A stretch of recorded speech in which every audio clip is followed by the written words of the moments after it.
ओम श्री गणेशाय नमः। अक्षय तृतीया व्रत कथा इस प्रकार है। प्राचीन काल में एक धर्मदास नामक वैश्य था। धर्मदास अपने परिवार के साथ एक छोटे से गांव में रहता था। वह बहुत ही गरीब था। वह हमेशा अपने परिवार के भरण पोषण के लिए चिंतित रहता था। उसके परिवार में कई सदस्य थे। धर्मदास बहुत ही धार्मिक प्रवृत्ति का व्यक्ति था।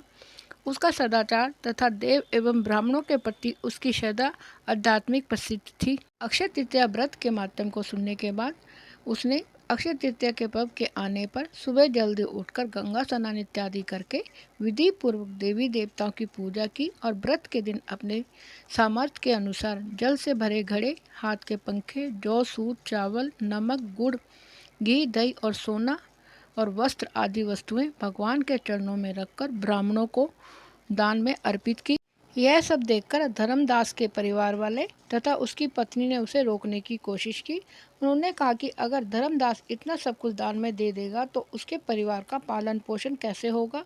फिर भी धर्मदास अपने दान और पुण्य कर्म से विचलित नहीं हुआ। उसने ब्राह्मणों को कई प्रकार का दान दिया। उसके जीवन में जब भी अक्षय तृतीया का पावन पर्व आया, प्रत्येक बार धर्मदास ने विधि पूर्वक इस दिन पूजा करके दान आदि का कर्म किया।